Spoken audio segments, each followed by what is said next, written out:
Ada saatnya dalam hidup kita memberi segalanya, cinta, perhatian, bahkan pengorbanan yang tidak pernah terhitung. Namun ironisnya, justru semua itu seringkali tidak dihargai. Dia bisa tertawa saat melepaskanmu, seolah-olah kamu tidak pernah berarti. Dia percaya bahwa tanpa dirimu hidupnya akan tetap berjalan baik-baik saja. Tapi kenyataannya, hidup selalu punya cara untuk membuka mata. Waktu adalah guru yang tidak pernah gagal. Hari ini mungkin dia merasa bebas, merasa menang, merasa lebih baik tanpa kehadiranmu.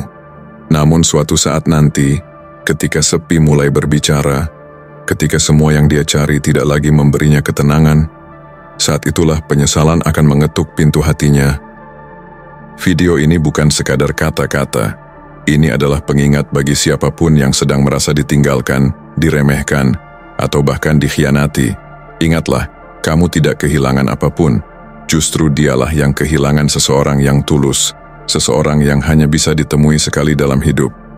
Dan ketika kesadaran itu datang padanya, sudah terlambat untuk kembali. Jangan pernah menyesali apa yang sudah terjadi. Jangan pernah merasa kecil karena dilepaskan, karena pada akhirnya dunia akan menunjukkan siapa yang benar-benar kehilangan dan siapa yang sesungguhnya berharga. Dengarkan setiap kalimat dalam video ini, rasakan setiap emosinya, dan biarkan hatimu semakin kuat karena suatu hari nanti kamu akan tersenyum saat melihat dia menyesali keputusannya sendiri. Pertama, penyesalan tidaklah instan, ia tertunda, dan di sanalah letak kebingungannya. Setelah hubungan berakhir, yang satu tampak baik-baik saja, tersenyum, sibuk, mengunggah cerita, seolah tidak ada luka yang perlu disembunyikan. Sementara itu, kamu terduduk diam, dada terasa berat, pikiran bercabang kemana-mana, bertanya-tanya bagaimana mungkin seseorang yang begitu dekat kini tampak tidak terguncang sama sekali. Kamu merasa seperti kehilangan segalanya, sementara dia justru terlihat seperti sedang memulai hidup baru. Namun inilah realitas psikologis yang jarang dibahas secara jujur. Penyesalan dalam hubungan tidak selalu datang bersamaan dengan perpisahan. Ia tidak muncul dalam bentuk ledakan emosi di awal, melainkan tumbuh perlahan dalam keheningan, jauh setelah komunikasi berhenti. Dalam ilmu neuroscience, kondisi ini dikenal sebagai respons pelepasan bertahap atau temporary emotional detachment. Otak kita, baik laki-laki maupun perempuan, kerap mengaktifkan mekanisme pertahanan untuk meredam dampak emosional. Di awal itu bisa terasa seperti kelegaan, tapi waktu akan menguji apakah kelegaan itu berasal dari kebebasan yang tulus atau sekadar ilusi yang menutupi luka yang belum disadari. Banyak yang terjebak dalam mitos bahwa jika seseorang tidak langsung menyesal, maka kamu tidak berarti baginya. Mitos ini tumbuh subur lewat film, lagu, dan budaya populer yang menjanjikan bahwa seseorang akan tersadar tepat setelah kamu pergi, datang dengan pengakuan, disertai air mata dan permintaan maaf. Sayangnya, kenyataan tidak bergerak secepat naskah film. Dalam kenyataan, penyesalan bukanlah momen dramatis, melainkan proses sunyi. Penyesalan sejati dimulai bukan saat kamu menangis memohon, tapi justru saat kamu berhenti bicara. Ketika kamu tidak lagi hadir, tidak lagi bertanya, tidak lagi mengejar. Ketika keheninganmu menjadi satu-satunya jawaban. Dalam filsafat stoikisme, Marcus Aurelius pernah menulis, "Waktu mengungkapkan segalanya, kamu tidak perlu membalas, tunggu saja." Filsuf-filsuf kuno memahami bahwa kejelasan emosional tidak muncul dari konfrontasi, melainkan dari jarak. Kamu tidak perlu membuktikan apapun, tidak harus menjelaskan, menyindir, apalagi menunjukkan bahwa kamu sedang terluka. Yang perlu kamu lakukan hanyalah berhenti dengan tenang, tanpa drama, dan membiarkan waktu menjalankan tugasnya. Banyak orang ketika memutuskan hubungan sudah mengalami jarak emosional jauh sebelum perpisahan terjadi. Mereka terlihat tenang karena sudah lama mempersiapkan diri. Tetapi itu tidak menjamin mereka kebal terhadap rasa kehilangan. Karena saat kamu berhenti mengulurkan tangan, ketika pesan-pesanmu tidak lagi datang, dan saat namamu tak lagi muncul di notifikasi, realitas mulai masuk perlahan. Awalnya mereka mengira kamu menyerah, tapi minggu-minggu berlalu dan kamu tetap diam. Tidak ada upaya kembali, tidak ada kemarahan, tidak ada rasa bersaing. Yang ada hanyalah keheningan yang semakin berat. Dan pada titik itulah penyesalan mulai membentuk dirinya. Bukan karena mereka tiba-tiba menginginkanmu kembali, tapi karena mereka mulai menyadari satu hal. Kamu tidak lagi bisa diakses. Kamu telah menjadi seseorang yang asing. Seseorang yang bisa hidup tanpanya. Seseorang yang tidak hanya pergi secara fisik, tapi juga telah menyembuhkan dirinya secara emosional dan spiritual. Ketidakhadiranmu meninggalkan ruang kosong yang tak bisa diisi ulang. Dan itu menghantam jauh lebih dalam dibandingkan kata-kata atau perdebatan. Momen-momen itu tidak akan diumumkan dengan jelas. Kamu tidak akan mendengar aku menyesal secara langsung. Tapi kamu akan merasakannya dalam pesan yang tiba-tiba muncul tanpa konteks. Dalam reaksi berlebihan terhadap hal-hal kecil. Dalam usaha tak kasat mata untuk kembali memasuki duniamu. Namun saat itu terjadi, kamu sudah terlalu jauh. Kamu tidak ada di sana untuk menyambut. Bukan karena kamu dendam, tapi karena kamu sudah selesai.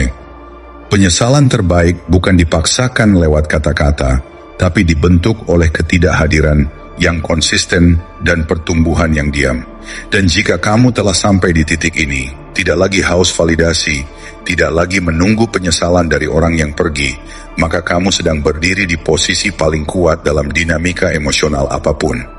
Jika kamu siap membiarkan waktu dan keheningan bekerja untukmu, tanpa perlu memainkan peran korban atau pahlawan, tekan tombol suka, berlangganan, aktifkan notifikasi, dan tuliskan di komentar, "Aku bukan kehilangan, aku adalah pelajaran yang tak terulang."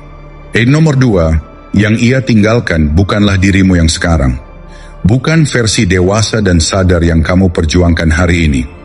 Dia tidak meninggalkan pribadi yang matang, berdaya, dan tahu arah hidupnya. Dia meninggalkan dirimu yang lama, yang masih dipenuhi luka terbuka, yang memberi tanpa batas, yang terlalu banyak berharap tapi tak tahu cara menetapkan standar. Ini adalah realitas yang sering luput dipahami. Seseorang tidak meninggalkan kamu hari ini, mereka meninggalkan kamu yang dulu. Dan jika kamu tumbuh setelah kepergiannya, maka ia tidak pernah benar-benar tahu siapa kamu sebenarnya. Inilah daya ungkitmu. Kebanyakan orang percaya mitos yang merusak ini. Jika dia meninggalkanmu, berarti kamu tidak cukup. Mitos ini tertanam dari budaya populer, dari film yang menggambarkan hubungan sebagai ajang penilaian instan. Tapi faktanya, manusia itu dinamis.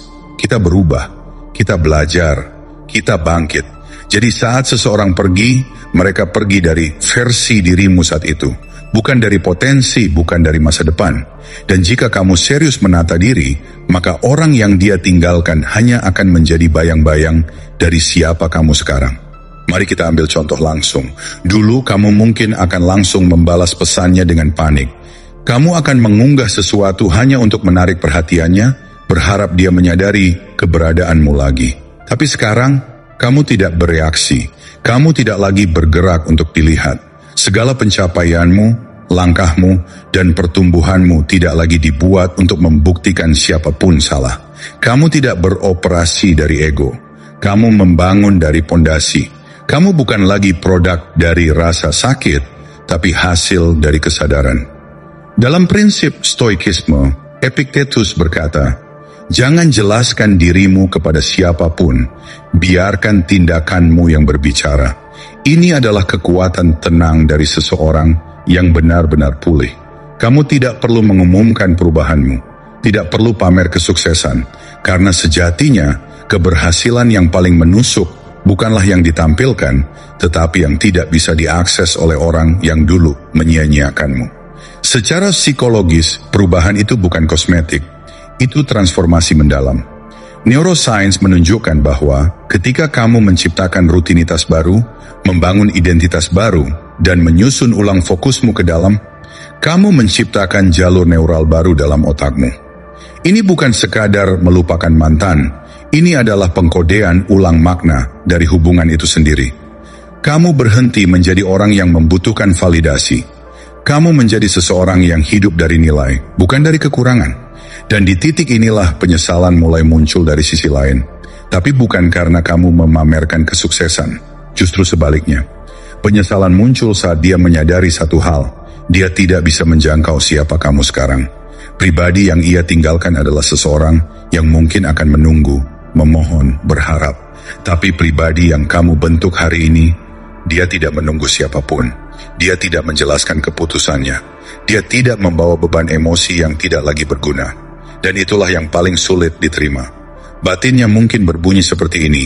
Kok dia nggak pernah nyapa lagi? Dia beneran udah move on. Dulu dia begitu peduli, sekarang seperti nggak kenal. Tapi kamu sudah di tempat yang berbeda, dan kamu tidak perlu menjawab. Karena mari kita luruskan, dia tidak kehilanganmu saat dia pergi. Dia kehilanganmu saat kamu memutuskan untuk tidak menjadi orang yang sama lagi. Perubahanmu bukan sekadar balas dendam, itu warisan. Warisan dari seseorang yang memilih untuk tumbuh, bahkan setelah ditinggalkan. Jika kamu merasa ini mencerminkan perjalananmu, dan kamu siap melanjutkan hidup dengan kekuatan yang tak perlu dibuktikan ke siapapun, tekan tombol suka, subscribe, aktifkan notifikasi, dan tulis di komentar. Aku tidak dibentuk oleh penolakan. Aku dibentuk oleh keputusan untuk tidak berhenti di sana.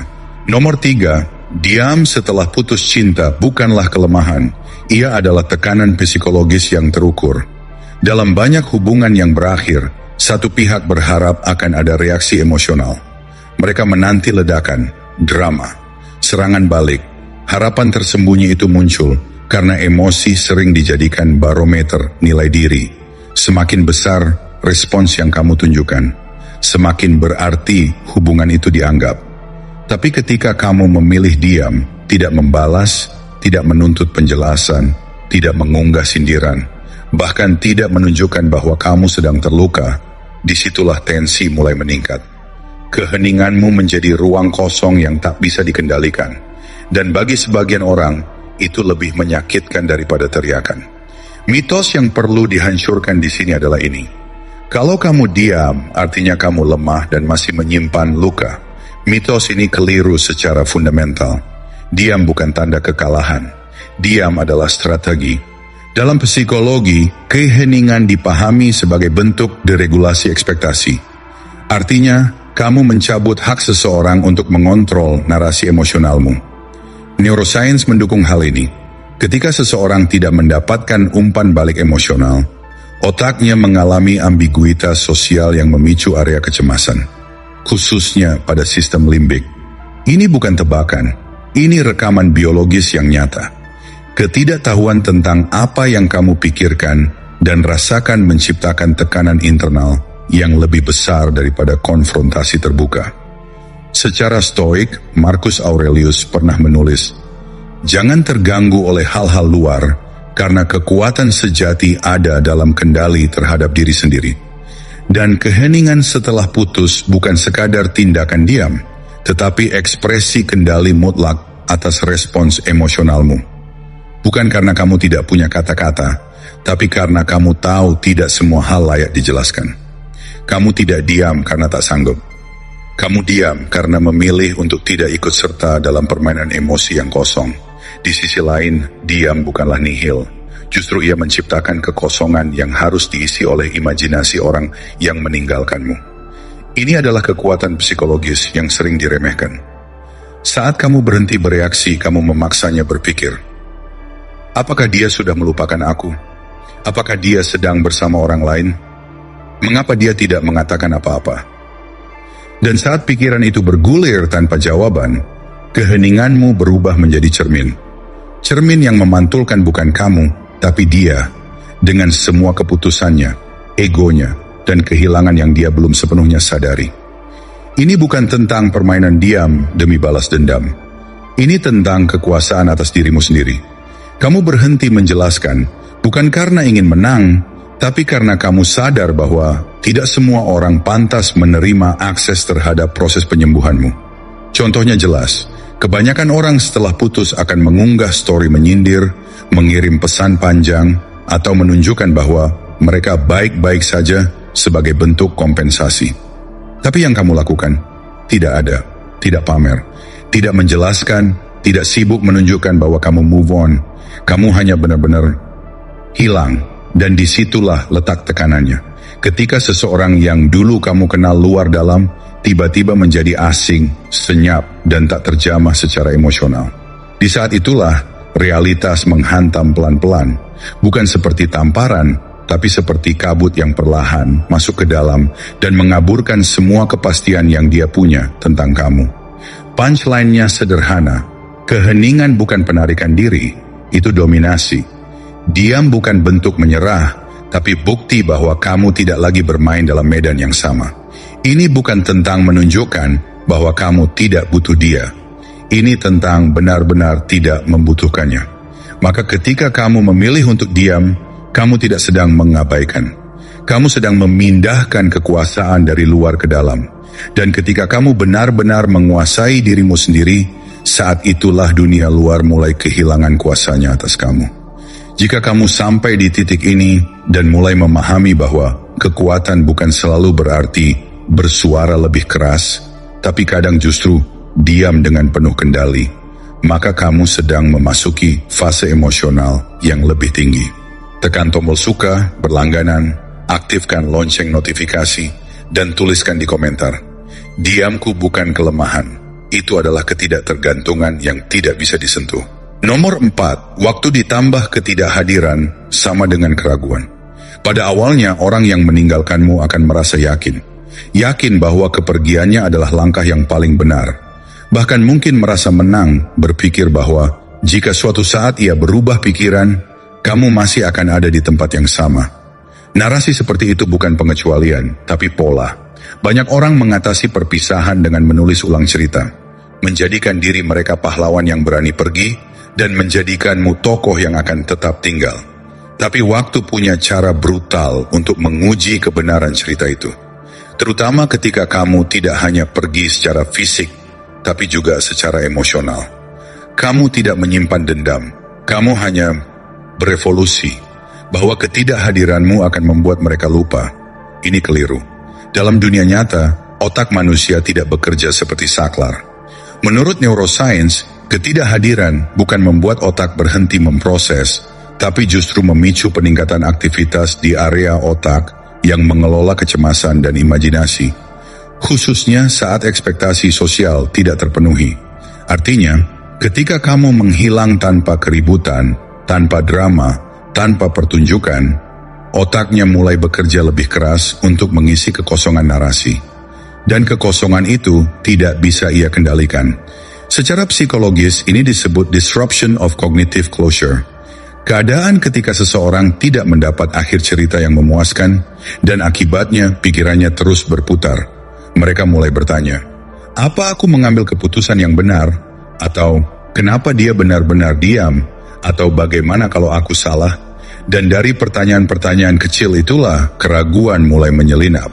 Stoikisme punya cara memandang ini dengan tenang. Epictetus berkata, jangan terlalu peduli tentang bagaimana kamu dikenang oleh orang lain. Fokus pada bagaimana kamu hidup. Ini bukan tentang membuat mereka ragu. Ini tentang kamu menjalani hidupmu tanpa izin siapapun. Dan efek sampingnya adalah mereka mulai mempertanyakan kisah yang dulu mereka yakini mutlak. Awalnya mereka terlalu sibuk untuk menyadari. Mungkin ada sosok baru, mungkin ada pelarian lewat teman, pesta, atau validasi sosial lainnya. Tapi waktu berjalan, dan kamu tidak hadir, tidak ada pesan, tidak ada like, tidak ada kode, tidak ada pertanda kamu menunggu. Dan di momen itu, keraguan menggantikan keyakinan. Bagaimana jika dia benar-benar telah pergi? Bagaimana kalau aku terlalu percaya diri? Bagaimana kalau aku membuang sesuatu yang tak tergantikan? Contohnya sederhana tapi nyata. Kamu tidak lagi muncul di media sosialnya, tidak menanggapi story, tidak mengomentari apapun, tidak ada jejak. Dan bagi seseorang yang terbiasa dengan perhatianmu, hilangnya dirimu menjadi alarm diam yang memekakan telinga. Lama-kelamaan, keheningan itu bukan hanya mengganggu, tapi menghantui. Dan inilah yang paling menusuk. Kamu tidak harus membalas apapun. Ketidakhadiranmu sudah cukup untuk membalik naskah. Ketika kamu menarik kembali energimu, ketika kamu berhenti menjadi sumber emosi, kamu bukan hanya menyelamatkan diri, kamu juga mencabut satu-satunya ilusi yang mereka pegang, bahwa kamu akan selalu ada, bahwa kamu adalah cadangan yang bisa mereka panggil kembali kapanpun. Tapi sekarang narasinya berubah. Mereka yang dulu merasa memiliki kendali, kini terduduk dalam sunyi. Bukan karena kamu menyerang, tapi karena kamu tidak lagi hadir. Dan ragu adalah pintu pertama menuju penyesalan. Ini bukan balas dendam. Ini adalah konsekuensi alami dari seseorang yang melepas sesuatu yang tulus dan mengira itu akan menunggu. Tapi kenyataannya, waktu tak pernah menunggu siapapun, dan kamu juga tidak.